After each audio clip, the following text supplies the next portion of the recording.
Asa yung 22? Doon sa area na yun. Wow. Ito yung 22 hectares. Asa yung 19? Dito po pagtatayo ng windmill. Tignan niyo po ang view.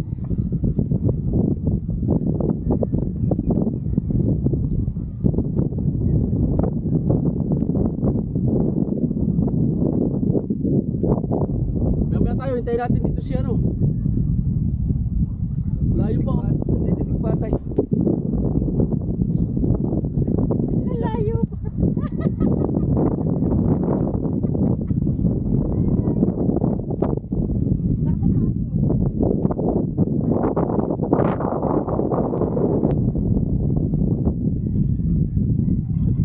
pa tayo dumaan. Tayo punta na dyan.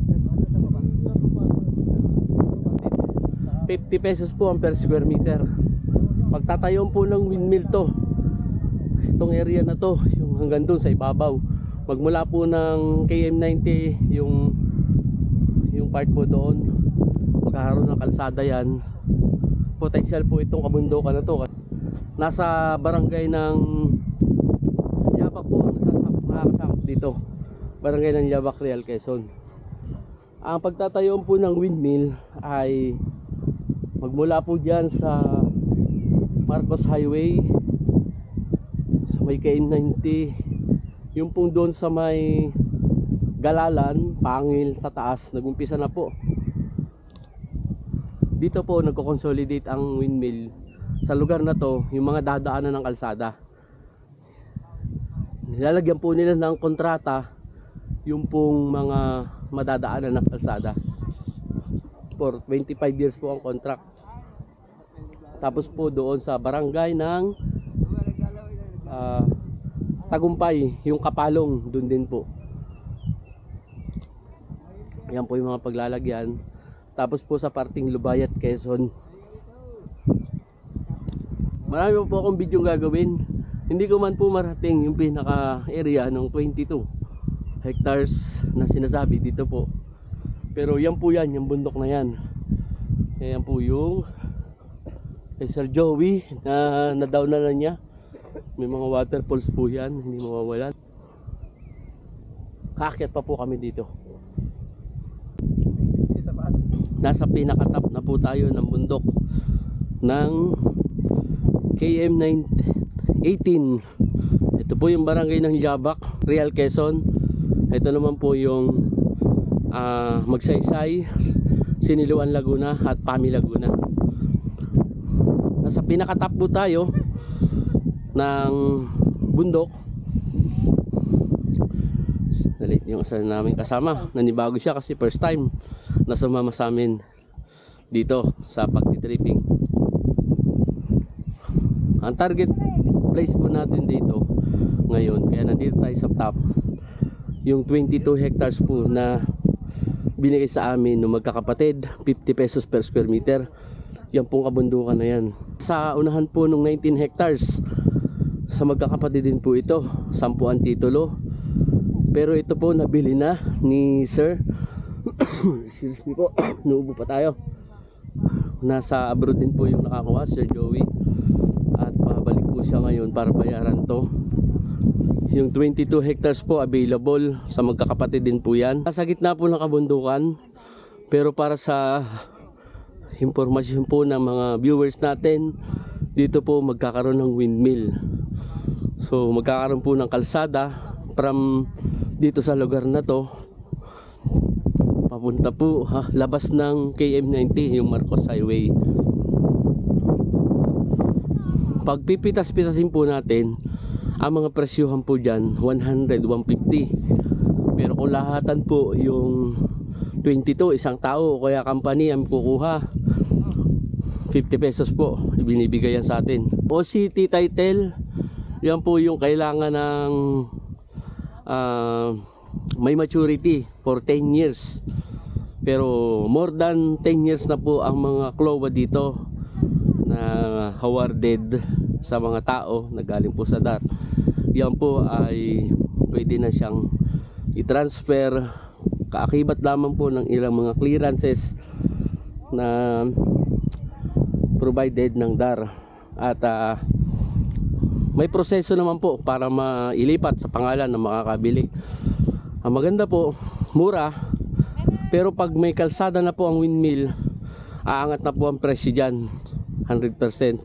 Para pong dun sa Pililya ay 8,000 per square meter po. Yung pong nakausap namin yung isang may restaurant doon sa kinainan namin sa may gitna ng Pililya, yung may mga windmill. Yun po ang nagbigay at sinabing gano'n na po ang presyuhan. Sa ngayon po ay maraming impormasyon ang kailangan ko pong ibigay sa ating viewers sa lugar na ito. At yun nga po, kaya po itong ating pagbablog ay hindi sobrang haba, hanggang 8 minutes lang po siya. Pero ilalagay ko po siya sa playlist para doon po sunod-sunod yung ating mga panonoorin. Sa bawat video na yon ay may impormasyon po kayong makukuha patungkol sa lugar na ito. At yan po ang National Highway papunta po ng Real Infanta Quezon, yung kalsada na yan. National Highway main road po yan. Tapos dito naman po yung papunta ng Siniluan at Pami, Laguna, Santa Maria, Mabitak, hanggang punta po ng Pililya at ng Metro Manila. Pagmula po dun sa kalsada na yon na National Highway, nag-start ako mag-video kanina hanggang bumaba po kami at umakyat po kami dito at nakarating hanggang doon pa po kami. Kung saan po kami makaabot ay yun po yung impormasyon na ibibigay ko sa inyo. Dito po dati nakailang balik na po kami, doon po ang daan. Pinupuntahan po namin yung 19 hectares. Yan na po yun. Ito na yung balugbog ng 19 hectares sa mga Bautista. Nakuha po ni Sir na nasa abroad din. So ngayon hintay po namin yung pagbalik ni Sir kasi nakapag-down po siya, nakuha niya yung dalawang title, pero lalahatin niya po yan. Tapos ito po mga nasa paligid na to, may titulo po ito. Ito po yung isa natin pang video eh. May dala po kami pang detect ng gold.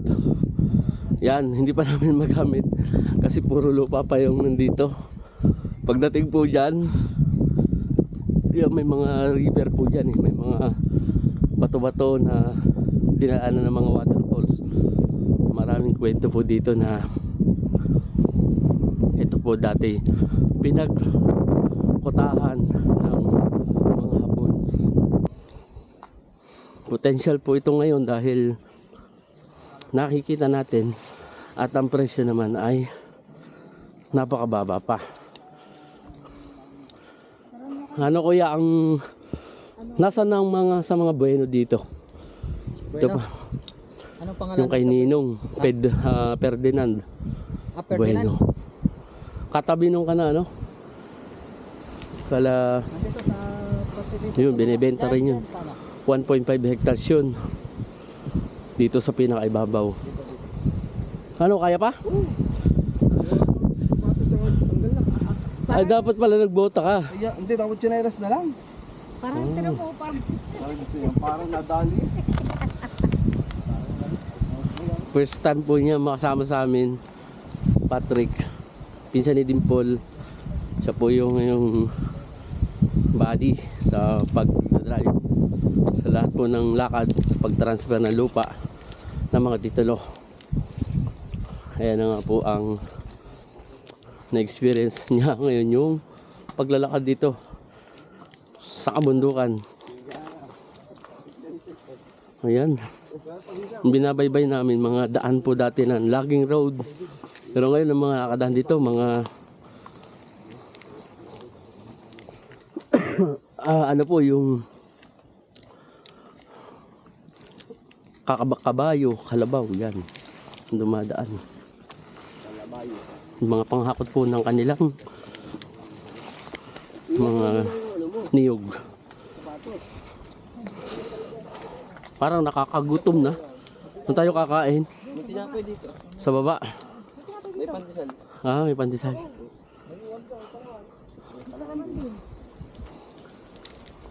Ang masama kasi, nauubo pa eh.